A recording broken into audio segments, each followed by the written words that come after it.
Hello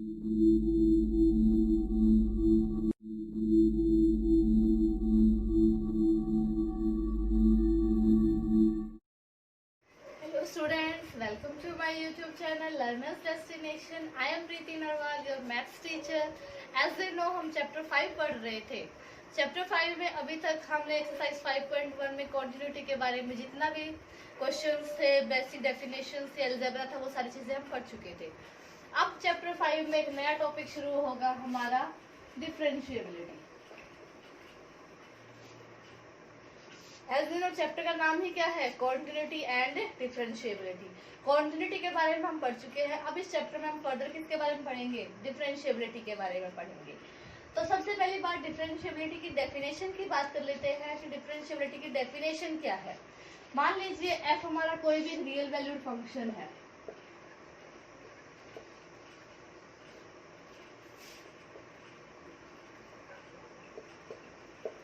सी कोई भी point हमने मान लिया उसके डोमेन में.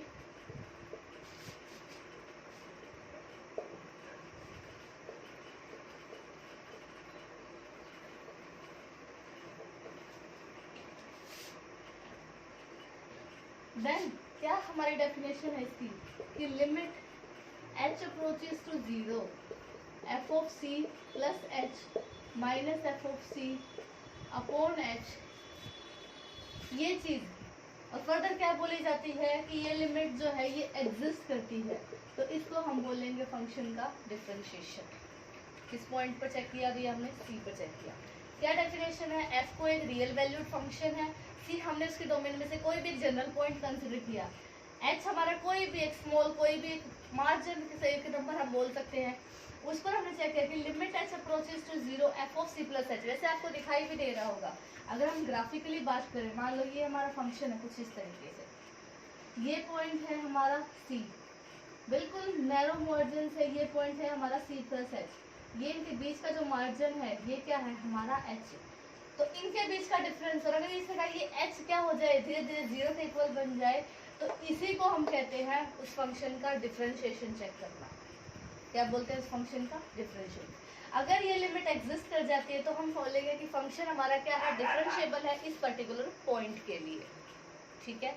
इसको हम एफ डैश सी से भी डिनोट कर सकते हैं. इसको हम D by D X of F X भी डिनोट कर सकते हैं. इस अगर हमने y equals to F X लिया है तो हम इसको y डैश से भी लिख सकते हैं. तो इसकी अलग अलग नोटेशंस है. हम एफ डैश एक्स से भी डिनोट कर सकते हैं, D by D X of F x से भी डिनोट कर सकते हैं, y डैश से भी डिनोट कर सकते हैं. इसको हम D Y by D X से भी लिख सकते हैं. ये सारी की सारी क्या है? अलग अलग नोटेशंस है. किसके लिए? डिफरेंशिएबिलिटी के लिए, कि ये फंक्शन डिफरेंशिएबल है. फिर डिफरेंशिएशन क्या चीज है? ये जो प्रोसेस हम करते हैं डिफरेंशिएशन फाइंड आउट चेक करने के लिए कि फंक्शन डिफरेंशिएबल है या नहीं है, उस प्रोसेस को बोलते हैं differentiation. Okay. The process of finding the differentiability of the function is known as differentiation. Okay. तो ये तो थी किसकी डेफिनेशन? डिफरेंशिएबिलिटी की डेफिनेशन.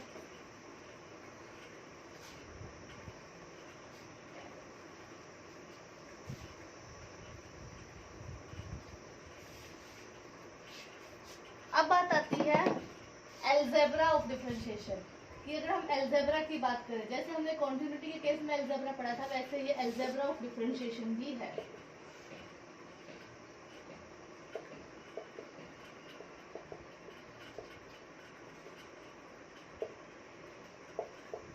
सबसे पहली बात वही कि मान लीजिए हमने u और v दो फंक्शन मान लिए,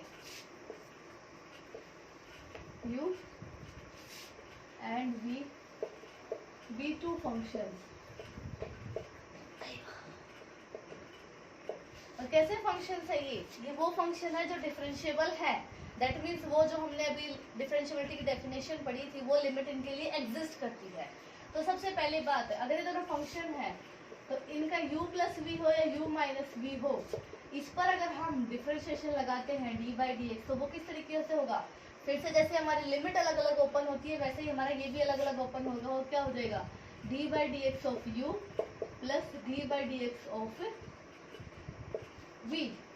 या इसको हम D U by D X को हम U dash plus B dash भी लिख सकते हैं डिफरेंशिएशन को डिनोट करने के लिए. ठीक है. माइनस है तो माइनस हो जाएगा, ठीक है। ये तो होता है उनके प्लस और माइनस के लिए।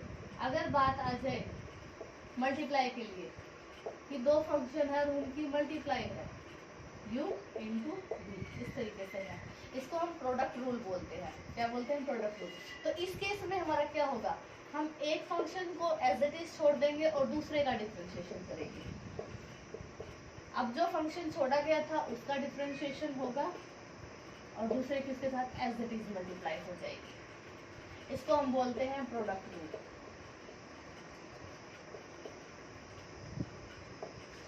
ठीक है। ये किस केस में? जब दो फंक्शन मल्टीप्लाई हो।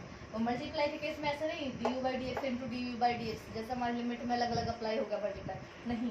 पहले एक फंक्शन एज इट इज छोड़ा जाएगा, दूसरे का डिफरेंशिएशन होगा, फिर पहला फंक्शन जो हमने छोड़ दिया था पिछली बार वो उसका डिफरेंशिएशन होगा, दूसरा एज इट इज मल्टीप्लाई होगा। ये होगा प्रोडक्ट रूल।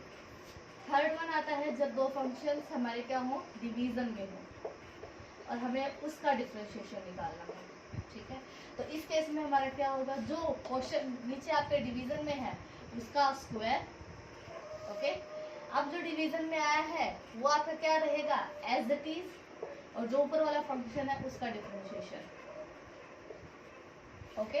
अब ये u as it is minus में और इस नीचे वाले फंक्शन का डिफरेंशिएशन, या इसको आप कुछ इस तरीके से भी लिख सकते हो, v एज इट इज था u डैश माइनस में u एज इट इज था v डैश अपॉन में जो डिनोमिनेटर में है उसका स्क्वायर। इसको हम बोलते हैं क्वोशिएंट रूल। इन दोनों रूल्स को बहुत अच्छे से पढ़िएगा क्योंकि ये दोनों ही रूल्स बहुत इंपॉर्टेंट है, एग्जाम में बहुत क्वेश्चन पूछे जाते हैं इन दोनों ही रूल्स से, ओके। तो हमने क्या पढ़ा, अलजेब्रा ऑफ डिफरेंशिएबिलिटी। सबसे पहले क्या, अगर वो दोनों सिंपली प्लस माइनस में है तो अलग अलग डिफरेंशिएशन का ऑपरेशन अप्लाई हो जाएगा और अलग अलग क्या हो जाएगा, उनका डिफरेंशिएशन हो जाएगा। अगर मल्टीप्लाई में है तो पहला फंक्शन हमें एज इट इज छोड़ना पड़ेगा, दूसरे का डिफरेंशिएशन, फिर पहले का डिफरेंशिएशन, दूसरा एज इट इज। इसको बोलते हैं प्रोडक्ट रूल। तीसरा हमारा क्या है, अगर डिवीजन में है तो जो नीचे डिनोमिनेटर में है उसका स्क्वायर, डिनोमिनेटर वाला function as it is multiply होगा किसके साथ, ऊपर वाले के डिफरेंशिएशन के साथ, फिर ऊपर वाला एज इट इज रखा जाएगा, नीचे वाले का डिफरेंशिएशन देगा। ये क्वेश्चन रूल तो बहुत ही ज्यादा इंपॉर्टेंट है और बच्चे बहुत ज्यादा गलतियां करते हैं इसको सॉल्व करने में। सबसे बड़ी गलती तो इस माइनस को मल्टीप्लाई करने में ही कर देते हैं, लेकिन ये बहुत इंपॉर्टेंट है, एग्जाम में बहुत क्वेश्चन पूछे जाते हैं। 2 नंबर में भी हो सकता है, बड़ा क्वेश्चन भी हो सकता है, ओके।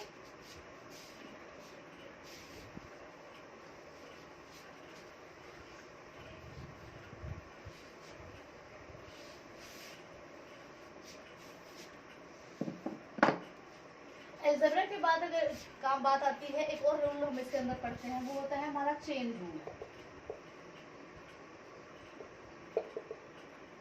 नाम से पता चल रहा है चेन, दैट मीन्स कुछ जुड़ा हुआ है आपस में और उसको सॉल्व करना है हमें।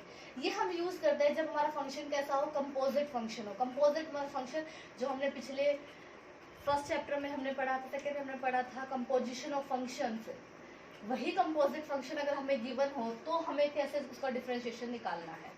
तो अगर मान लीजिए हमारा फंक्शन कुछ इस तरीके से डिफाइन है, u ऑफ v कुछ इस तरीके से डिफाइन है, और ये जो v है ये तो अपने आप u तो है किसका फंक्शन t का, और v किसका है, x का फंक्शन है। दैट मीन्स ये f अपने आप में एक इम्प्लिसिट फंक्शन हो गया है, ठीक है। u तो किसका फंक्शन है, मान लीजिए g ऑफ t का फंक्शन है, ठीक है। और ये t अपने आप में किसका फंक्शन है, x का फंक्शन है। दैट मीन्स इनडायरेक्टली ये फंक्शन तो x का ही है, लेकिन कैसे है, अलग अलग कंपोजिशन में है। तो उस केस में जब इसका डिफरेंशिएशन होगा तो हम कैसे करेंगे, पहले ये t वाले, इस t वाले का अलग से डिफरेंशिएशन होगा। अगर हम इसका करेंगे तो क्या होगा, सॉरी df बाई dt होगा, या हम बोल सकते हैं सॉरी df बाई dt यानी du बाई dt होगा, क्योंकि u हमारा t का फंक्शन है ना, तो du बाई dt होगा। और ये t अपने आप में किसका फंक्शन है, x का, और dt बाई dx होगा। या इनडायरेक्टली हम कह सकते हैं, हम क्या निकालते हैं, du बाई dx ही निकालते हैं, ठीक है। ये होता है चेन रूल। चेन रूल कब यूज होता है, जब हमारी कैसी होती है, कंपोजिशन होती है फंक्शंस की। उस केस में अलग अलग क्या होगा, डिफरेंशिएशन होगा, फिर हमके पूरे का हमारे क्या निकलेगा, df बाई dx निकलेगा, ठीक है। कब यूज होगा ये, जब कंपोजिशन होगी फंक्शंस की।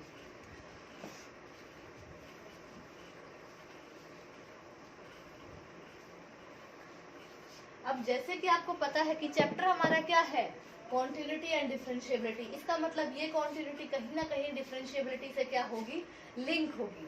तो इसमें क्या चीज होती है हमारी की कॉन्टिन्यूटी, इसमें हम एक थ्योरम पढ़ते हैं, वो क्या है हमारी कि हर एक जो फंक्शन डिफरेंशिएबल होगा वो कैसा होगा, कॉन्टिन्यूअस होगा। ठीक है, क्या है हमारी थ्योरम,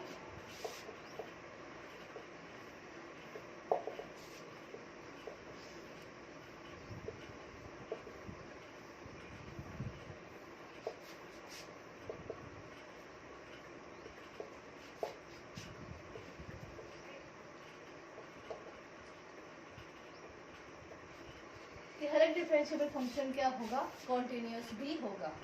ठीक है, अगर हम सबसे पहले बात कर लेते हैं जो हमने डिफरेंशिएबिलिटी की डेफिनेशन पढ़ी थी, फंक्शन किसी भी फंक्शन एफ के लिए, तो क्या था वो, limit H approaches to zero F of C plus H minus F of C upon H, ये हमारा क्या था, एफ डैश सी था। कब, किसी पर्टिकुलर फंक्शन पॉइंट को, मतलब x इक्वल्स टू सी के लिए हम चेक कर लेते हैं। फिर दूसरा केस हम डिस्कस कर लेते हैं जब x हमारा c के बराबर नहीं है, हमने ले लिया F X minus F of C, F X minus F of C ले लिया। इस F X minus F of C को हम कुछ इस तरीके से भी लिख सकते हैं, हमने x माइनस सी से मल्टीप्लाई किया और x माइनस सी से क्या कर दिया, डिवाइड कर दिया। ठीक है, डिवाइड कर दिया। अब क्या करेंगे, इस पर लिमिट अप्लाई करेंगे, दोनों तरफ हमने लिमिट अप्लाई की, h अप्रोचेस टू जीरो वही, और इस पर हमने लिमिट अप्लाई की F X minus F of C, इस पर अलग से अप्लाई होगी लिमिट, इस पर अलग से अप्लाई होगी। तो limit x approaches to C है F of X minus F of C upon X minus C, और limit x approaches to C on x minus C. जैसे ही इस पर अप्लाई होगी, ये तो अपने आप में क्या है हमारा x माइनस सी, x अगर हम बात भी करें तो x इक्वल्स टू हमारा एक तरीके से अब c के इक्वल नहीं है, इसका मतलब x हमारा क्या है, c प्लस एच है, c प्लस एच है। तो x माइनस सी किसके इक्वल होगा, h के इक्वल होगा। तो हम यहाँ तो ये ले सकते हैं कि limit h approaches to zero, और ये क्या हो जाएगा, x की जगह क्या पुट हो जाएगा, c प्लस एच, क्योंकि हमारा x है वो c के इक्वल नहीं है, c से कुछ फर्दर ऐड करके हमने लिया है। तो ये तो हो गया c plus H minus F of C, x minus C लेंगे तो क्या आएगा, h। ये किसकी डेफिनेशन है हमारी, डिफरेंशिएबिलिटी की, क्योंकि हमें डिफरेंशिएबिलिटी की डेफिनेशन तो यूज करनी है। इस पर जैसे ही अप्लाई होगा c माइनस सी, ये क्या हो जाएगा जीरो, ये क्या है एफ डैश सी, ये इंटू जीरो, तो ये क्या आ गया, मल्टीप्लाई में जीरो। कोई भी चीज जीरो के इक्वल आ गई है, इसका मतलब limit x approaches to C on F of X F of C के इक्वल आ गया। यहाँ से यही तो कंक्लूजन निकला, कोई चीज इक्वल टू जीरो है, दैट मीन्स ये दोनों ही चीजें क्या होंगी, आपस में इक्वल होंगी।